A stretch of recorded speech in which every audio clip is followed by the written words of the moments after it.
حتی در جای دیگه خداوند میگه لقد من الله علی المؤمنین اذ بعث فیهم رسولا من انفسهم.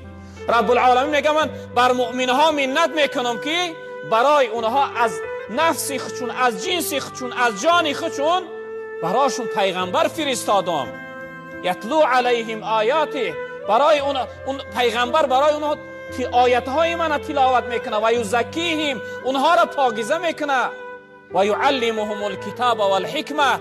این انسانیت این پیغمبر بزرگوار تعلیم قرآن و تعلیم حدیث میدهه و اونها را پاکیزه میکنه.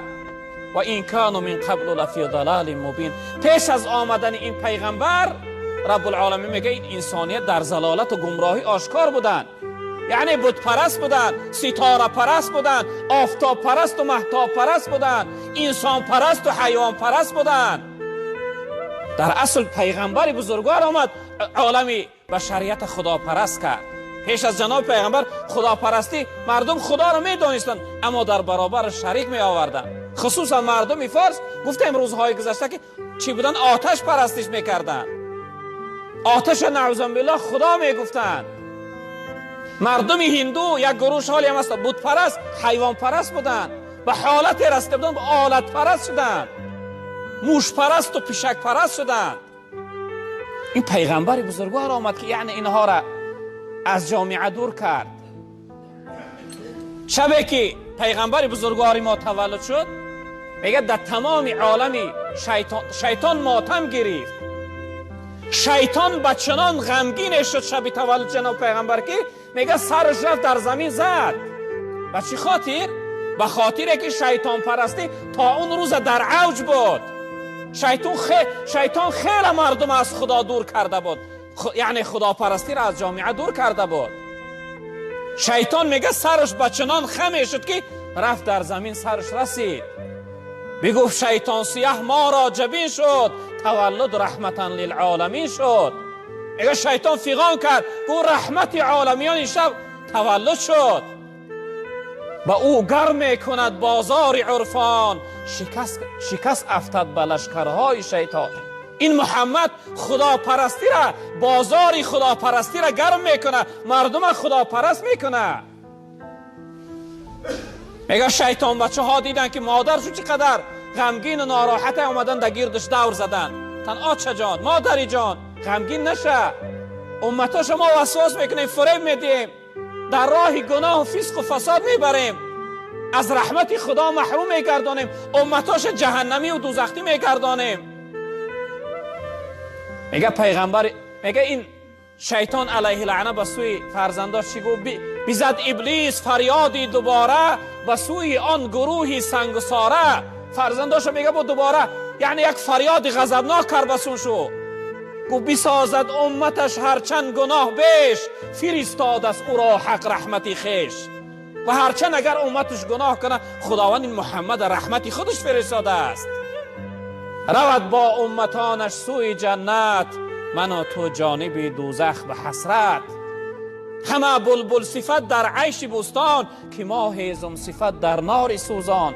شیطان سوی فرزنداش گفت هرچند گناه کنه امت شفاعت میکنه، دعا میکنه، در روز قیامت سرش در عرش الهی در تعظیم و در سجده میمانه، آبهای دیده مبارک چه میریزانه. رب العالمین میگه حبیبی محمد، دوستی من ای محمد، ارفع رأسک، سر تبو بردار، گریه نکن. قل یسمع، بگو چیزی میگو من تو را گوش میکنم. سل تعطى، بپرس هر چیزی میپرسی من برای تو میدیم. وشفع تشفع، شفاعت کن که امروز شفاعت کننده تو هستی.